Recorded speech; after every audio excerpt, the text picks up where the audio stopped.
Welcome to Eye on South Asia. I'm Smita. And I'm Sunil Hali. Today we are going to bring you news and events of the South Asian community across North America.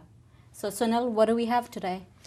We have quite a bit of activities this week as the year just broke in, it's catching up, and interesting part is the State of the Union. I'm sure you heard it. Of course, yes. And something quite unpleasant that the community feels because President Obama, by mistake or by design, forgot to mention Hindus when he talked about that we need to protect, we need to take care of Christians, Muslims and Jews. And this time he did not mention Hindus. And people are taking an offense to that. The last time in the State of the Union address, he was very clear, mentioning about the Christians, the Hindus, Jewish and Muslims. So that is one thing. And keep in mind, during the speech this time, his attitude was different. He's talking about no outsourcing. Correct. That's because he is looking at the fact of insourcing right now, because he is under pressure because of the election year. Right. He has to impress his own people before he is trying to do a balancing act. So that's what it is, Smita. It's basically an election year speech. Correct. And Absolutely. here is a man who was totally talking differently and obviously benefiting from it, and now he's talking about no outsourcing or more stringent measures, more taxes, in this, that and center. So when you combine all this, Indians were a little bit unhappy, and I guess they will cope up with it. Correct. And also in terms of, in lines of that State of the Union speech, the Indian IT industry has grown tremendously in the past year in spite of all the cuts that Obama has put in place. And they will continue to grow Absolutely. because this is not, he can't stop it, nobody can stop it. The world is only becoming smaller, and India and Indian technology experts have a big role to play. Correct.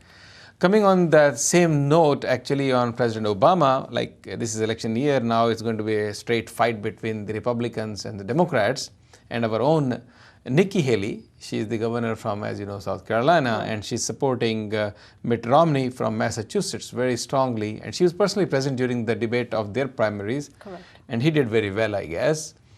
And she mentioned, look, tonight Mitt Romney once again displayed his vision, leadership and grace under fire.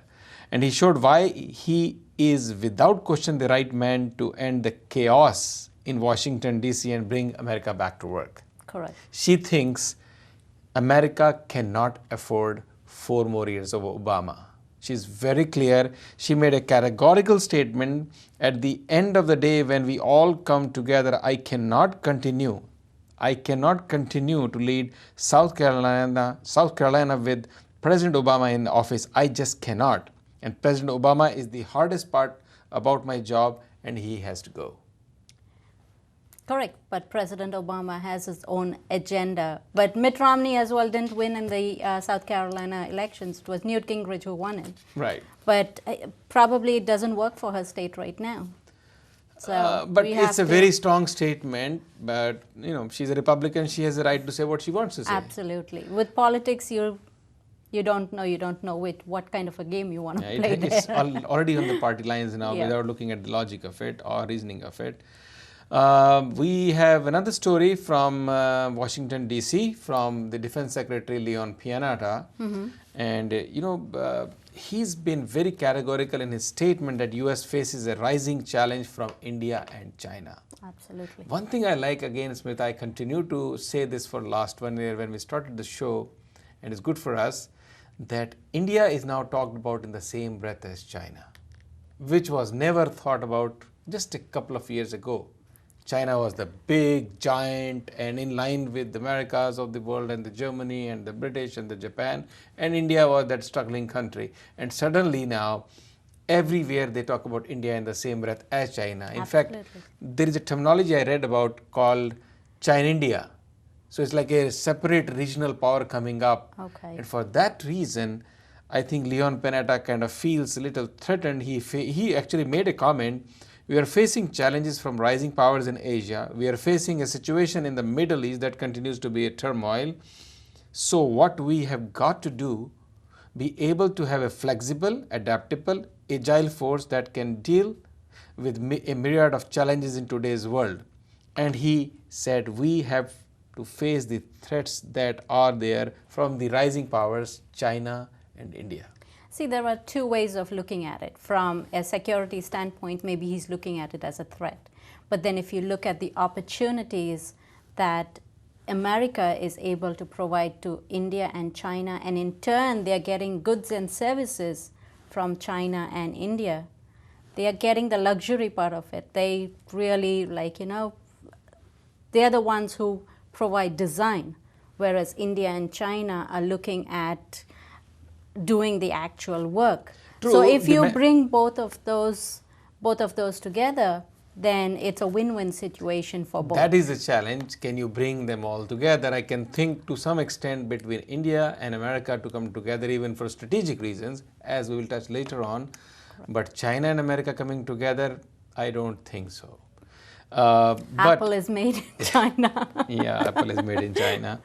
However, Panetta's spokesperson clarified, George Little had said the Defense Secretary strongly values the close relationship with India, because India was kind of startled that why is he feeling so threatened. Correct. And which obviously got followed by the speech as we talked about the State of the Union.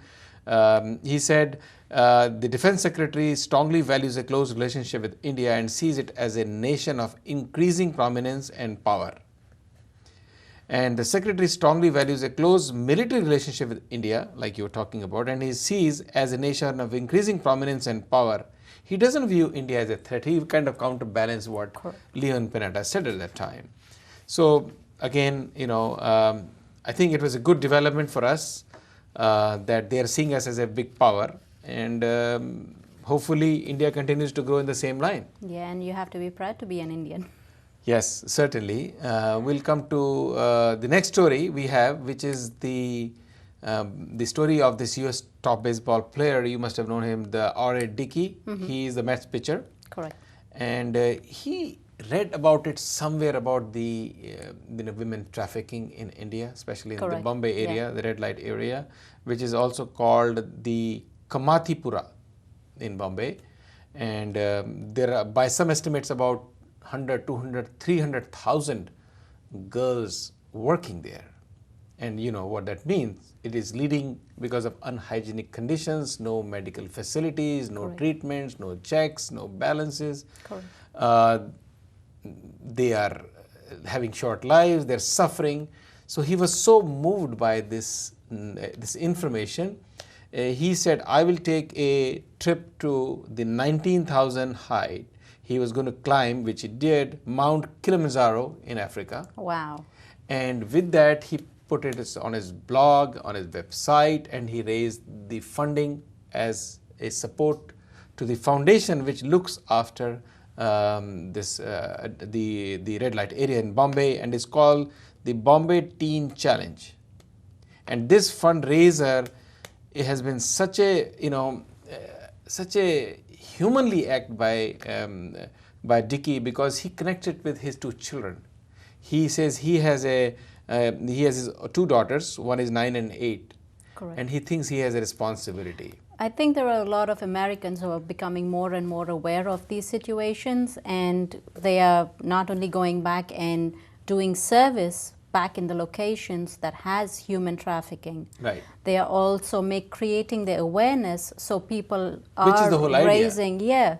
And also the people, I salute the people who actually opened the Teen Challenge. Exactly. Think about this man living 8,000 miles away, caring about suffering somebody women, in girls India. in India. Yeah. It's really very nice of him. We congratulate him for that effort. Correct. On the big story, again, we have the story from the Sikh turban case, which started in France, and it's become a big issue. It went from one court to another court to another court. Finally, it had to come to the United Nations, and they have ruled in favor of that. So which is a big victory for the United Sikhs, which is the body which is primarily leading this activity, this challenge that Sikhs should be allowed to wear the turban. You know, Smita, you think about it, Sikhs have been in every defense services, especially army. You go to Canada, you go to Britain, you go to France, you go to Germany, for all those 200, 300, 400 years. And they've been, this is their religion, wearing a turban and having their beard. And for some reason, I think France had a problem and they would not agree for it. Finally, they lost the case and it's been made open. But why not just let people live their traditions and their beliefs and just get along with everybody? You talk about belief, and we think about people should be given the freedom to speak and follow their belief, follow their faith. Here is the situation with Salman Rushdie. I'm sure you're following it. Correct. Think what a drama they created at the India Literary Fest in Jaipur. Jaipur. Right after the Pravasi Samman Divas, we had such a great event. All the top luminaries of this field converged at that place and going to hold a nice festival. Now, India is going to elections, as you know, for 5 different states, and obviously some of the extreme ends on the Muslim community played this up, that they don't want Salman Rushdie to enter India, they will stop his visa. He doesn't need a visa. He just has a people of Indian origin status, so he can travel anytime in and out of India, and he has traveled. And this is about the Satanic Verses, the book he wrote, the controversial book, for which there was a fatwa against him, and for quite some time he was actually missing in action. He was underground. But eventually there were news that spread out that nobody really threatened to kill him. But again, that's debatable right now. No, he has said this very clearly. Look, he was told that there is a threat to your life. Some Bombay-bound controlled mafia people are out too. They have been paid for it, and they'll take him out. That was through before he arrived, or before the literary festivals began. But eventually there were subsequent investigations. And he says he found out that is all false. That's all false. All false. He's very clear. I've investigated and believe that I was indeed lied to, and he's very outraged and angry about it. Okay. Because he feels that is for no reason. And the fact is that Salman, when he finally was not able to go, they arranged for a video link for him so he can address the conference through video conferencing. And they created drama about it, that they will not give the permission. Now, somebody is having a festival in their own auditorium, and it's a privately held event. So whatever they want to do, whatever they want to broadcast, nothing against the country. He was not given, they said we are not giving him the permission to do the video link. Correct. I think you're talking about the freedom of speech, and here is a situation, somebody who is as well known, respected as him. Of course, he has always run into sometimes of the controversies, but he has a right to come and read his books.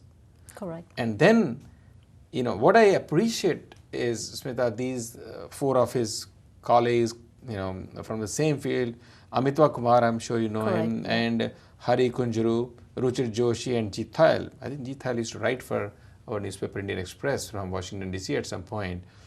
And these guys read some parts. I thought that was fantastic. What they did was fantastic. However, they had to flee the country. Some of them had to flee the country just because of threats to their own life. Now they are probably going to be facing more music next time when it is their turn. Correct. Because the police department has asked for the video recordings of what they read. Here we go. And hence they left the country. And they, I guess, being in another country, they felt a little more safer, so they had to leave. But let's talk about the Jaipur Literary Festival a little more, and we can talk about Oprah coming in over there and making that a big event as well. We have that story. So now let's talk about the Jaipur Literary Festival in a little more detail. Right now we are going for a short break. Do not go anywhere.